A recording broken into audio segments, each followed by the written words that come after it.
Now Billy to McMahon. the future of media, potentially. Is this what it's going to look like?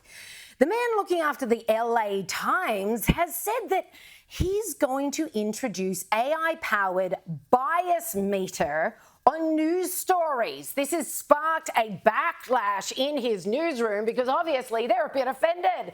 What are you saying? We're biased? I mean, I don't know what's crazier, that you're admitting you're biased by introducing the idea of a bias meter, or you're getting AI who is programmed by also undoubtedly somebody else who's biased to then be the arbiter of bias in your content. I mean, this is just madness. But here he is, Los Angeles Times owner Patrick Soon-Shiong, who blocked the newspaper's endorsement of Kamala Harris and plans to overhaul its editorial board, says he will implement an artificial intelligence-powered bias meter on the paper's news articles to provide readers with, quote, both sides, end quote, of a story. It makes you wonder, since this guy did block the paper's endorsement of Kamala Harris, is he just reading the tea leaves? We know MSNBC's ratings have gone through the floor, so has CNN's.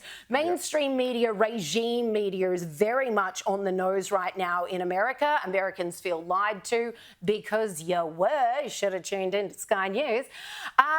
And so he's simply trying to, I think, dissuade people from treating his publication in a similar way, saying, well, firstly, we didn't side with the Dems. We knew that that would have been backing a losing horse, so didn't do that intentionally. Secondly, since people accuse us of being biased, I'm going to put in this meter, which will give you both sides of every story from now on. I mean, it's on the one hand, it sounds like a good idea, but on the other, you're just mate, that's going to be even worse, because then you've got the bias in the article and then the bias of AI layered on top. How is anyone supposed to get to the bottom of anything? Journalists are meant to be in touch with their audiences and in touch with their communities and in touch with what's really happening. You know, they're meant to have the finger on the pulse, right?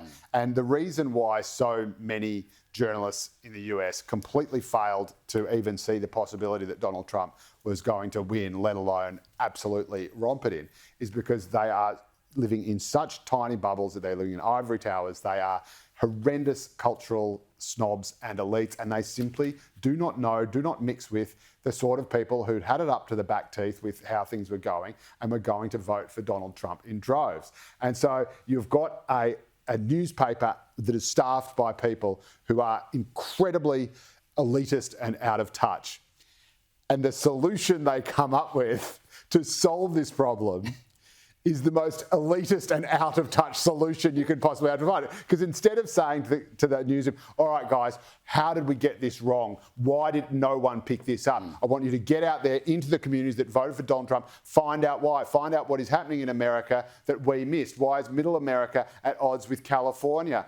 Hire people who come from different backgrounds to work in the newsroom. Hire people maybe not from the conventional J schools that teach people how to be, you know, postmodern Marxist deconstructors of media narratives and actually know how to get in the community and write stories about the issues that people care about. That is the way you fix that problem. But the problem is that obviously he and the people around him are so hopelessly out of touch with what is actually going on. And again, my mate Timmy G picked a Trump win. You don't need AI, but they've said, oh my God, we don't know what's happening. No one we know but Donald Trump, what is happening? Oh my God, what are we going to do? Oh, we'll get AI to fix our bias problem. Like, that is just so moronic. That is just, it's like saying, I haven't paid my taxes, I'll get the Terminator to blow up the ATO. Like, it is just so dumb and so dangerous, because of course, what does then happen if someone gets hold of the AI algorithm,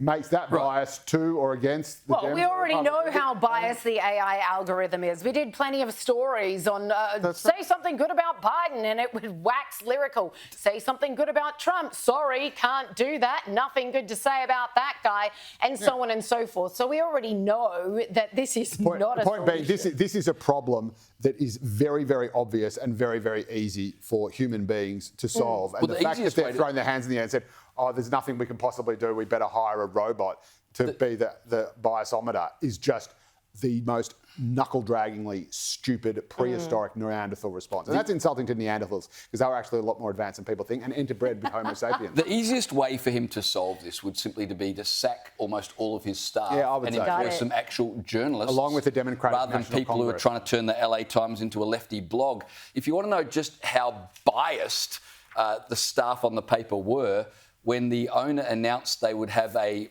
bias meter to ensure balance, a whole lot of them resigned, Liz. Yeah. Balance, They all we want went balance, to the we staff quit. crying room. We have the majority. They can't all leave anyway. It's a bit like our ABC. You know, Kim Williams takes the post and nowhere says, big enough to we're put not going to be biased anymore. There will be no bias in my ABC. Of course, absolutely nothing's changed. But, yeah, I mean, these things don't work from the top down. You've got to gut the place, otherwise it's going to stay the same.